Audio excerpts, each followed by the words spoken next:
thing. We are familiar with one laying a prophet in their own new tomb, right? We're familiar with this story. Mark 15:45 and 46. And when he knew it of the centurion, he gave the body to Joseph. He bought fine linen, took him down, wrapped him in the linen, laid him in a sepulchre which was hewn out of a rock, rolled a stone unto the door of the sepulchre. We are familiar with this, right? Matthew 27:59-60. When Joseph had taken the body, he wrapped it in a clean linen cloth, laid it in his own new tomb, which he had hewn out of the rock. He rolled a great stone to the door of the sepulchre and departed.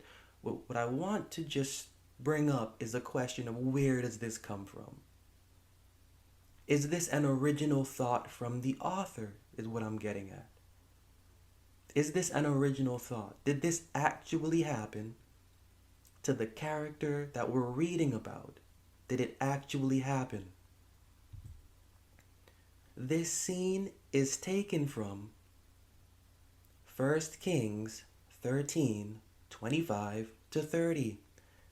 And behold, men passed by, saw the carcass cast in the way, the lion standing by the carcass. They came and told it in the city where the old prophet dwelt. When the prophet that brought him back from the way heard thereof, he said, It is the man of God, who was disobedient unto the word of the Lord. Therefore the Lord hath delivered him unto the lion, which hath torn him and slain him, according to the word of the Lord, which he spake unto him. And he spake to his sons, saying, Saddle me the ass. And they saddled him. And he went and found his carcass in the way, and the ass and the lion standing by the carcass. The lion had not eaten the carcass, nor torn the ass. And the prophet took up the carcass of the man of God, and laid it upon the ass, and brought it back. What did he do? The old prophet came to the city to mourn and to bury him, and he laid his carcass in his own grave. And they mourned over him, saying, Alas, my brother.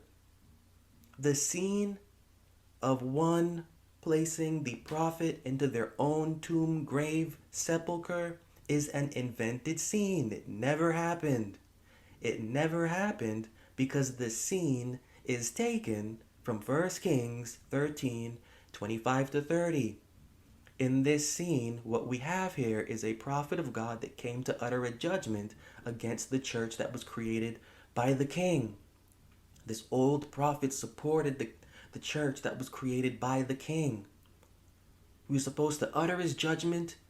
Don't take anything from that old prophet or from anything around the area. Don't even go back the way you came.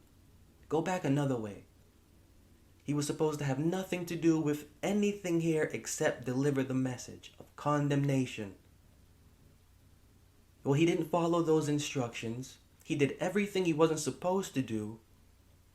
And his deity ended up killing him for disobeying the charge that was given to him. This old prophet heard about it, realized that that was actually a prophet from the deity, and that he himself, he knew he was not a real prophet, but he understood that this guy was it. When he saw that the instruction he told him that he should not do, he was killed because he did the opposite of what he should not do. And so he took, realizing that this was a real prophet, he heard about his death, went back, got the body, dressed the body, placed the body in his own tomb, and told his servants, when I die, put me in the tomb with him. That's a real one. Put me in the tomb with him. This story from 1 Kings 13, sectioned out as I have, 25-30, it is plagiarized in Matthew, Mark, Luke, and John. The Matthew, Mark, Luke, and John story comes from here. We have to know that.